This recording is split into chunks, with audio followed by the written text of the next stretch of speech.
Hello student, আমি অনুপ। আজ আমি তোমাদের করাবো লম্ববৃত্তাকার চোঙ, রাইট সার্কুলার সিলিন্ডার। প্রথমে ফর্মুলাগুলো বলছি, তারপর কি কষে দেখি আর্ট আমরা শুরু করব। তাহলে আমাদের আগে প্রথমে জানতে হবে লম্ববৃত্তাকার চোঙ কী। দেখো, এখন লম্ববৃত্তাকার চোঙের যদি উদাহরণ দিই, ধরো চোঙের উদাহরণ কী কী হতে পারে। আমরা যে পাইপগুলো দেখি, গাছের গুঁড়ি বা টিনের কৌটা, এগুলো কি চোঙাকৃতি, যে একটা বক্রতল থাকে আর দুটো সমতল থাকে। এবার দেখো, লম্ববৃত্তাকার চোঙ কখন বলবো? চোঙ মানেই তো লম্ববৃত্তাকার চোঙ নয়, চোঙের কিছু বৈশিষ্ট্য থাকতে হবে, তখন তাকে বলবো আমরা লম্ববৃত্তাকার চোঙ। তাহলে দেখো, একটা চোঙের ছবি যদি এখানে আঁকি আমরা, চোঙকে ইংলিশে কি বলা হয়? সিলিন্ডার। দেখো, এখানে একটা চোঙ এঁকেছি। এখন এই চোঙটাকে লম্ববৃত্তাকার চোঙ কখন বলবো? যখন এই চোঙের যে পার্শ্বতলটা, এটা তো পার্শ্বতল বলতে যে বক্রতলটা থাকে পাশে, সেটা হচ্ছে পার্শ্বতল। এই পার্শ্বতল যখন এই ভূমিতলের সঙ্গে লম্বভাবে থাকবে, অর্থাৎ এই ভূমিতলের সঙ্গে পার্শ্বতল যখন সমকোণে থাকবে, অর্থাৎ 90 ডিগ্রি হবে দুজনের মধ্যে কোণটা, তখন সেটাকে বলা হবে লম্ববৃত্তাকার চোঙ। তাই লম্ববৃত্তাকার চোঙ তখন হচ্ছে যখন একটা চোঙের পার্শ্বতল তার ভূমিতলের সঙ্গে সমকোণে থাকছে, তাহলে লম্ববৃত্তাকার চোঙ বোঝা গেল। এবার এই লম্ববৃত্তাকার চোঙের ক্ষেত্রে এই যে এটাকে উচ্চতা বলা হয়, এটাকে এমনিতে এল দিয়ে রিপ্রেজেন্ট করা হয়।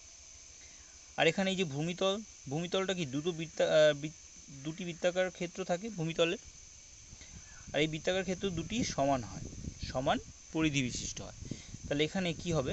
এদের ব্যাসার্ধটাও সমান হবে, এখানে যা ব্যাসার্ধ হবে এখানেও সেই ব্যাসার্ধ হবে। তাহলে এই বৃত্তের যে কেন্দ্র আর এই বৃত্তের যে কেন্দ্র, এই কেন্দ্র দুটোর মধ্যে যে ডিস্ট্যান্স, সেটাই হচ্ছে এই পার্শ্বতল কতটা লম্বা সেটাই। আর এটা হচ্ছে কি চোঙ কতটা লম্বা, তাহলে এটাকে রিপ্রেজেন্ট করা হয় এল দিয়ে, আর এটা আর। ওকে, এখন এটাকে এল দিয়ে রিপ্রেজেন্ট করতে পারো, এইচ দিয়ে রিপ্রেজেন্ট করতে পারো, কোনো ব্যাপার নেই।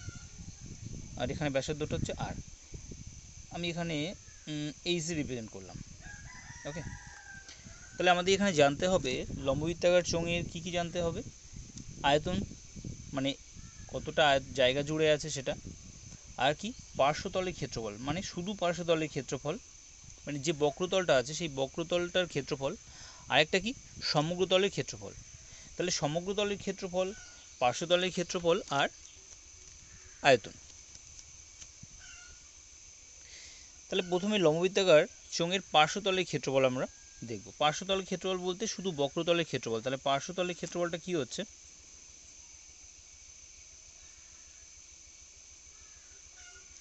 পার্শ্বতলের ক্ষেত্রফলে কি হয়? ভূমির পরিসীমা মানে পরিধি, ভূমির পরিধি ইন্টু উচ্চতা। তা ভূমির পরিধি মানে কি? একটা বৃত্তের পরিধি সূত্র আমরা জানি 2πr, যেখানে আরটা হচ্ছে ব্যাসার্ধ আর এইচটা এখানে কি উচ্চতা। তাহলে 2πr/h, এটা কি বর্গ একক। এটা হচ্ছে একটা লম্ববৃত্তাকার চোঙের পার্শ্বতলের ক্ষেত্রফল, এটা পেলাম। এবার দেখো, পার্শ্বতলের ক্ষেত্রফল তো গেল, এবার যদি বলে সমগ্রতলের ক্ষেত্রফল, তাহলে সমগ্রতল বলতে এখানে দুটো বক্রতল, একটা বক্রতল আছে আর দুটো সমতল আছে। তাহলে সেই সমতল দুটো আর বক্রতলটাই টোটাল ক্ষেত্রফলটাই হবে সমগ্রতলের ক্ষেত্রফল। তাহলে সমগ্রতলের ক্ষেত্রফলটা কি করে পাবো? দেখো, সমগ্রতলের ক্ষেত্রফল কি হবে? পার্শ্বতলের ক্ষেত্রফল প্লাস দুটি ভূমিতলের ক্ষেত্রফল। কি হবে? পার্শ্বতলের ক্ষেত্রফল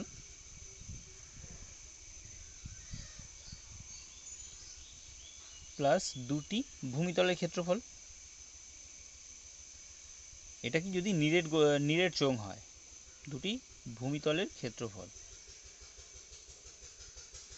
পার্শ্বতলের ক্ষেত্রফল তো আগেই পেয়ে গেছি 2πr/h। ওকে, আর দুটি ভূমিতলের ক্ষেত্রফল তাহলে 2। আর আমরা জানি একটা বৃত্তের ক্ষেত্রফল কি হয়? πr², তাহলে 2 × πr²। ওকে, এবার দেখো এখান থেকে কি, এটা তাই লেখা যাচ্ছে 2πr/h প্লাস 2πr²। এখান থেকে কমন যায় কি 2πr, তাহলে কি থাকছে h প্লাস r। এটাও কি হচ্ছে বর্গ একক। এটা গেল কি? এটা গেল পার্শ্বতলের ক্ষেত্রফল। সরি, এটা সমগ্র তলের ক্ষেত্রফল গেল, আগেরটা করলাম পার্শ্বতলের ক্ষেত্রফল। এবার কি জানতে হবে আমাকে? আয়তন। তাহলে আয়তন কি হবে? আমরা আয়তন জানি সবসময় ভূমির ক্ষেত্রফল ইন্টু উচ্চতা, যদি সেটা কি হয়, সুষম বস্তু হয়, তাহলে ভূমির ক্ষেত্রফল ইন্টু উচ্চতা সেটাই হয় কি? আয়তন। তাহলে এখানে যে চোঙটা আছে তার ভূমির ক্ষেত্রফল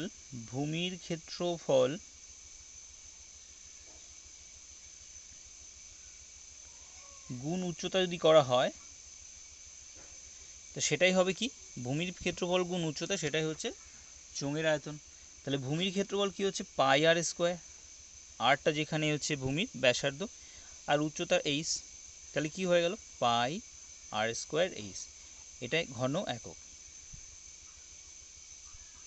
এটাই হচ্ছে চোঙের আয়তন। আরেকটা জিনিস বলে রাখি, দেখো এখানে আমরা যেটা করলাম সেটা কি করলাম, যে এই যে চোঙটা আছে, চোঙটা একটা নিশ্চয়ই কোনো একটা পদার্থ দিয়ে তৈরি, তার একটা পাত দিয়ে তৈরি, সেটা আমরা যে বেদটা আছে সেটা একটা পুরু তো হতে পারে, সেই পুরুটাকে আমরা নেগলেক্ট করলাম, মানে সেটা কতটা পুরু সেটা নিয়ে ভাবলাম না। তাই সেক্ষেত্রে আমরা একটাই ব্যাসার্ধ পাচ্ছি আর। ওকে, এবার ধরো একটা চোঙ হলো এরকম,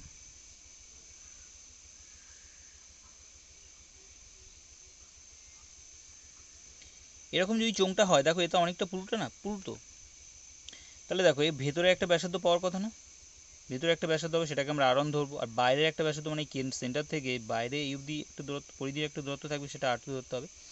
তাহলে যদি এরকম বলে যে পুরু ফাঁপা চোঙ যদি বলে, তাহলে সেই ক্ষেত্রে দুটো ব্যাসার্ধ পাওয়া যায়, একটা ভেতরের আর1 বা ভেতরের ব্যাসার্ধ, আর একটা বাইরের ব্যাসার্ধ।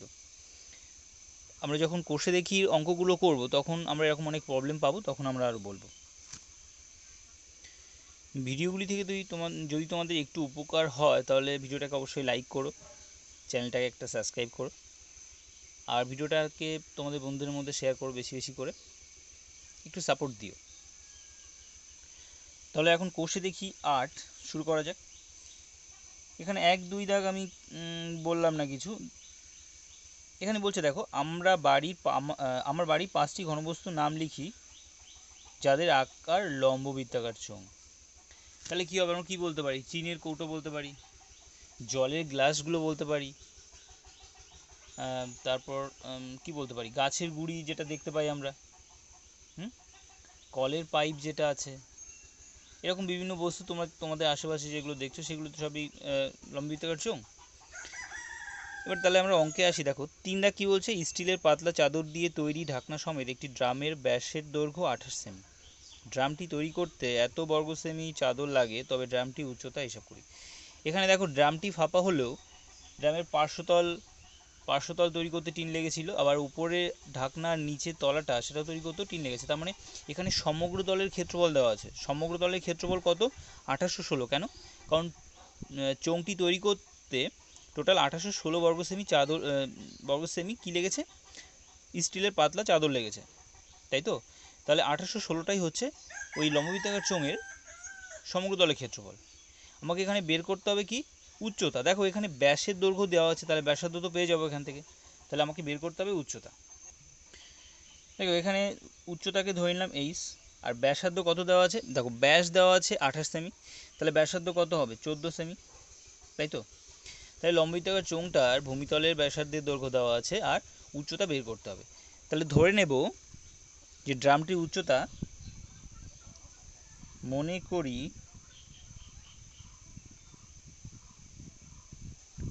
ড্রামটির উচ্চতা সমান এইচ সেমি। ওকে, আর ড্রামটির ভূমিতলে ব্যাসার্ধ কত দেওয়া আছে? ভূমিতলের ব্যাসার্ধ সমান, দেখো ব্যাসার্ধ 28 সেমি দেওয়া আছে, তাহলে 28কে যদি 2 দিয়ে ভাগ করা হয়, তাহলে সেটা কী হবে? সেটাই তো ব্যাসার্ধ হবে। তাহলে কত হচ্ছে? 14 সেমি। ওকে, তাহলে সমগ্রতলের ক্ষেত্রফল কী হবে? অতএব ড্রামটির সমগ্রতলের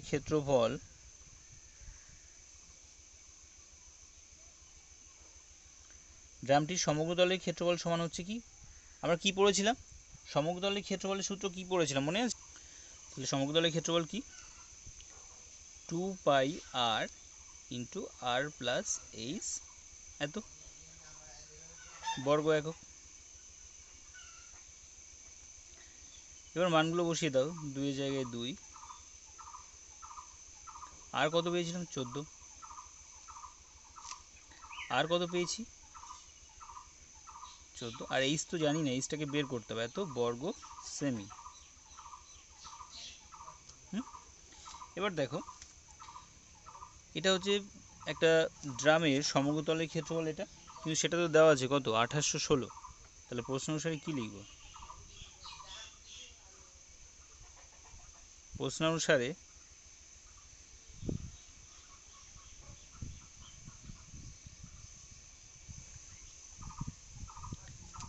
এটা আমাকে বের করতে হবে কি, তাহলে এটাকে এক পাশে রাখবো, বাকিটাকে সব অন্য পাশে নিয়ে যাচ্ছি।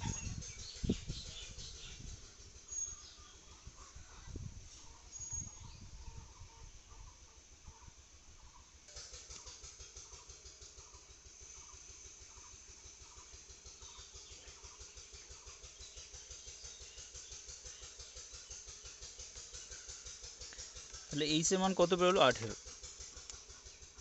এইচ এর মান কত বেরোলো 18। তাহলে ড্রামটির উচ্চতা কত হবে 18 সেমি। অতএব ড্রামটির উচ্চতা সমান 18 সেমি। পরের অঙ্কটা দেখো, একটি ঘরের বারান্দায় 5.6 ডেসিমিটার ব্যাসের এবং 2.5 মিটার লম্বা দুটি লম্ববৃত্তাকার পিলার ঢালাই করতে কত ঘন ডেসিমিটার মশলা লাগবে হিসাব করি। তাহলে ঘরের বারান্দায় দুটি লম্ববৃত্তাকার আকারের কি আছে, দুটি পিলার আছে, পিলারটির ভূমিতলের ব্যাস বলে দিয়েছে, আর কি বলেছে কতটা উঁচু হবে সেটা বলে দিয়েছে। আমাকে বের করতে হবে যে পিলার দুটোতে মোট কতটা মশলা লাগবে, মানে পিলার দুটোর মোট আয়তন বের করলেই তো হয়ে যাচ্ছে, সেটাই হচ্ছে মশলার পরিমাণ। আর কি বলছে প্রতি বর্গমিটার 125 টাকা হিসাবে পিলার দুটি প্লাস্টার করতে কত খরচ হবে। তার মানে আমার দেখো পিলার যখন, তার মানে ওপরের তল আর নিচের তল যে সমতল দুটো থাকে সে দুটোতে তো আমাদের রং করার প্রয়োজন নেই, সেটা তো একটা ভূমির সাথে থাকবে, একটা ছাদের সাথে থাকবে, তাহলে শুধু পার্শ্বতলকে রং করা হবে। তাহলে পিলার দুটোর পার্শ্বতলের ক্ষেত্রফলটাও আমাদের প্রয়োজন। তাহলে কীভাবে করছি দেখো, লম্ববৃত্তাকার পিলারের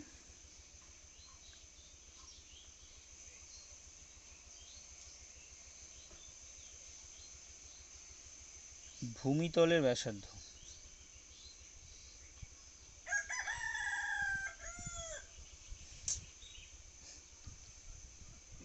কী হবে, ব্যাসটাকে 2 দিয়ে ভাগ করতে হবে, 5.6কে 2 দিয়ে ভাগ করলে কত আসবে 2.8 ডেসিমিটার। ওকে, আর কি পিলার দুটোর উচ্চতা দেওয়া আছে, লম্ববৃত্তাকার পিলার এর উচ্চতা কত দেওয়া আছে 2.5 মিটার। এবার দেখো এখানে ডেসিমিটার আছে, আমাকে তাহলে কী করব, মিটারটাকে ডেসিমিটারে নিতে গেলে কী করতে হবে 10 দিয়ে গুণ করতে হবে, কারণ এক ঘর ডান দিকে যাচ্ছি, কত হবে 25 ডেসিমিটার। ওকে, অতএব প্রতিটি লম্ববৃত্তাকার পিলারের আয়তন বের করতে হবে। আয়তনের সূত্র আমরা জানি কি, পাই আর স্কোয়ার এইচ, পাই আর স্কোয়ার এইচ। পাই কত এখানে 22/7, আর কত এখানে, আর পেয়েছি 2.8, ওকে, আর এইচ পেয়েছি 25, এত কি ঘন ডেসিমি। তো এটাকে আমি এখানে করছি কারণ ওখানে ধরবে না।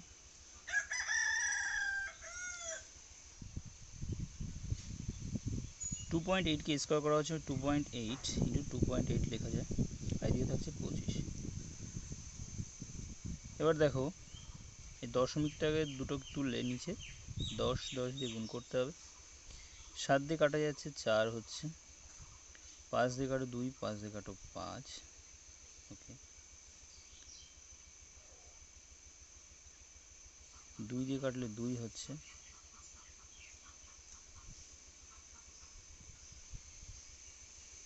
5 দিয়ে কাটলে এখানে 2 হচ্ছে, 2 দিয়ে এখানে 2 কেটে যাচ্ছে, তাহলে ওপরে কি পড়ে থাকছে 22 গুণ 28,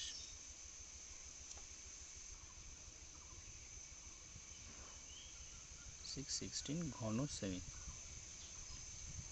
এবার দেখো এই 616 ঘন সেমিটা কি, এটা হচ্ছে একটা পিলারের আয়তন। তাহলে পিলারের আয়তন যা ততটাই তো মশলা লাগবে, তাহলে দুটি পিলারকে ঢালাই করতে মশলার প্রয়োজন কত হবে? দুটি পিলার ঢালাই করতে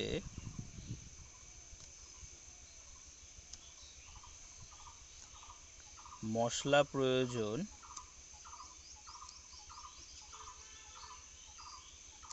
কি হবে? 2 দিয়ে গুণ করতে হবে, তাহলে হচ্ছে 1232 ঘন সেমি। এটা কি হলো, দুটো পিলার ঢালাই করতে মোট কতটা মশলাগুলো পেয়ে গেলাম। এবার কি বলছে, পিলারকে রং করতে হবে, তাহলে আগে পিলার দুটোর পার্শ্বতলের ক্ষেত্রফল বের করতে হবে। এবার প্রত্যেকটা পিলারের পার্শ্বতল বের করি। প্রতিটি পিলারে, আচ্ছা দুটি পিলারে একবার বের করি। দুটি পিলারের পার্শ্বতলের ক্ষেত্রফল, পার্শ্বতলের মোট ক্ষেত্রফল, পার্শ্বতলের মোট ক্ষেত্রফল সমান কি হবে? 2 গুণ, এবার পার্শ্বতলের ক্ষেত্রফল কি হয়? 2 পাই আর এইচ, 2 পাই আর এইচ। তাহলে এখানে 2 2 4 হচ্ছে, 22 পাইয়ের মান বসিয়ে দিলাম। আর কত আমরা জানি 2.8, আর এইচ কত জানি 25, এত বর্গ ডেসিমিটার। এটাকে তুলে নিচে 10 বসাও, 7 দিয়ে কেটে দিই 4 হচ্ছে, 5 দিয়ে কাটলে 2, 5 দিয়ে 5, 2 দিয়ে কাটলে 2 হচ্ছে। তাহলে কি হয়ে যাচ্ছে উপরে?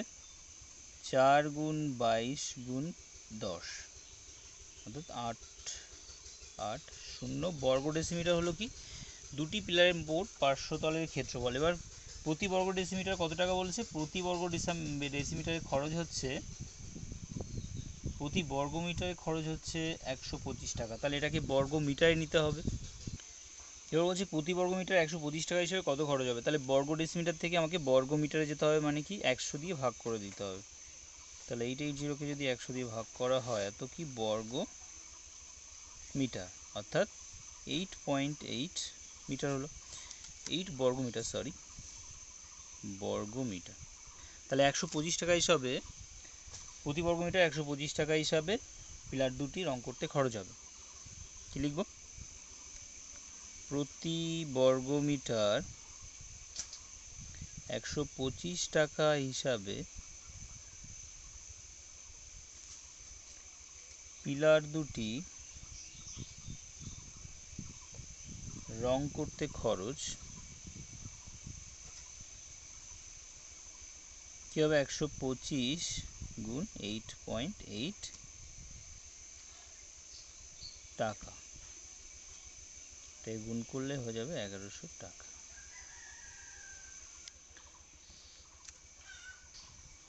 পাঁচ দাগ দেখো, বলছি 2.8 ডেসিমিটার দৈর্ঘ্যের অন্তর্ব্যাস বিশিষ্ট এবং 7.5 ডেসিমিটার লম্বা একটি জ্বালানি গ্যাস সিলিন্ডারে এত কিলোগ্রাম গ্যাস থাকলে প্রতি ঘন ডেসিমিটার গ্যাসের ওজন কত হবে? তার মানে দেখো ভেতরের দিকে ব্যাসার্ধ বলে দিয়েছে, অন্তর্ব্যাস বলেছে, আর কি বলেছে? ভেতর দিকে উচ্চতা বলে দিয়েছে। তাহলে ভেতর দিকের আয়তন যা হবে, ভেতর দিকে যে গ্যাস আছে সেই গ্যাসের আয়তন তাই হবে।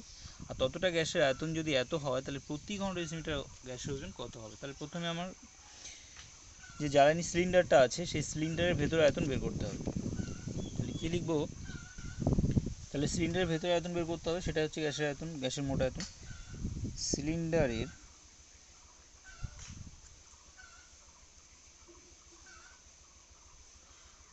ভেতরের ব্যাসার্ধ কি হবে?